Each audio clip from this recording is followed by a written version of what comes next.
Good evening. Broadcasting from Perth, Western Australia, this is Perth Pete. This is part 3 of a series of readings that I'm doing from the book Andrew Vachss, Another Life.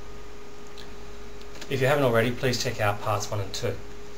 In parts 1 I read quotes describing Vachss's New York, and in part 2 I read various passages showing Vachss's wit and humour. In this section, I'd like to read to you some quotes which detail the sort of life that his character lives and also the wisdom of their characters and of Vachss. The first passage that I'd like to read is the opening prologue, I guess you could say. Revenge is like any other religion.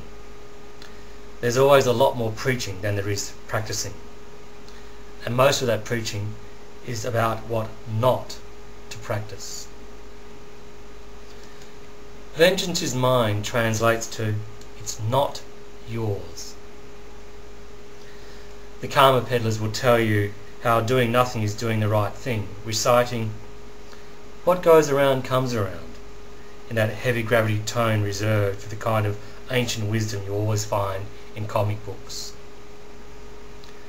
Every TV counsellor, every self-help expert, every latte slipping guru, they all chant some version of the same mantra. Revenge never solves anything. Their favourite psalm is forgiveness, and their hymn books are always open to the same page. Get it? When you crawl away, you're not being a punk. You're just letting the cosmos handle your business. Whoever hurt you, they'll get theirs. Don't worry. Just have a little faith. Down here, we see it different. We don't count on karma, but you can count on this. Hurt one of us. We're all coming for you.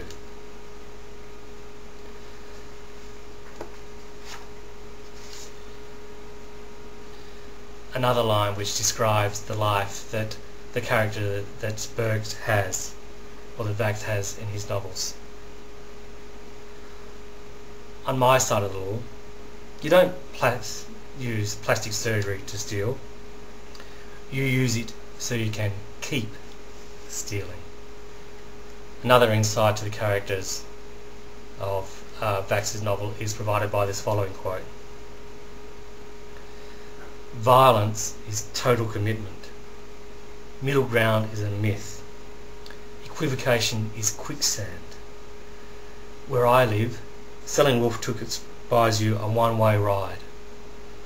Could be now, could be next year, but every hand gets called.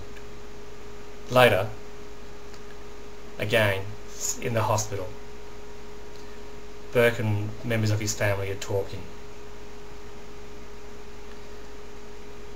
A real man, he don't raise his son to follow in his footsteps. He raises him up so he can walk further down the road than he ever did himself, even if that means the father ends up walking alone for a while. Understand? Now Burke is my true son, but he's only got but one path to walk. Not you. And now it's time for you to change yours.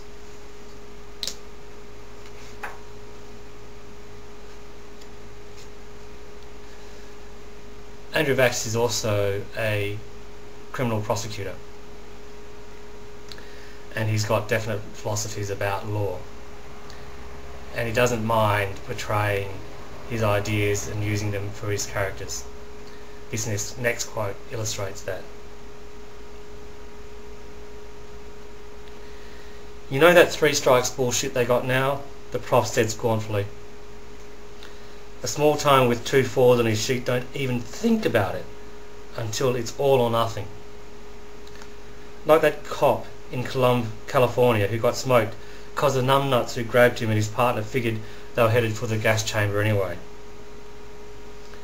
You put the death penalty on kidnapping, you're telling the snatch man not to leave any witnesses. That's why some junkie or a 2-bit booster ends up blowing a cop away. He suddenly realises he's going down for life without, even on a lightweight beef. So what the fuck? When you know you're going to die if you don't try, ain't but one thing to do.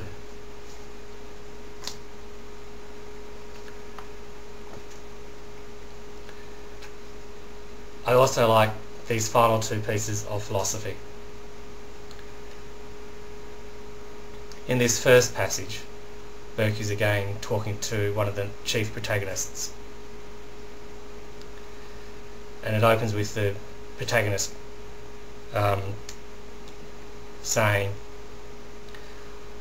under the basic law, all human actions are on a continuum: obligatory, meritorious, permissible, reprehensible, or forbidden. Spare me, I told Price. You think Sharia is a fraud, no more than any other God-controlled crap. The rules are fine, but any fucking pervert can interpret them like that God hates fag tribe of degenerates in Kansas. And everyone knows that rules don't apply to bosses. Anyone? Everybody? He half scoffed. Everybody who's not a serious candidate for a CAT scan, I said, slamming back his law, but working extra hard on using a mild tone. Non-believers can still be fanatics, and evangelical atheists can be dangerous. You think the high school football players who kneel in the locker room before a game don't know that the guys on the other side are doing the same thing? What? They think God has the point spread? The Sunnis and the Shiites who slaughter each other both swear they're serving Allah. Enough already.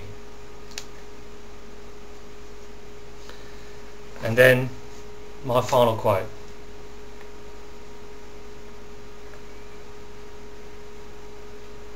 In this passage, Burke is talking with one of his chosen family members. Don't go there, brother. God couldn't have written the Bible. Otherwise it would read the same in every language. Never mind this Old and New Testament thing. Men created God, not the other way around. And where was the birthplace of that creation? The cradle of civilization itself. Come on, you know it wasn't Eden. So where was it? Where did we start? All of us, I mean.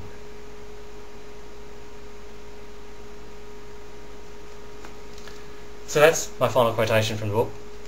I hope you've enjoyed my reading. As I said, please check out the other sections. I welcome your comments and ratings. Good night.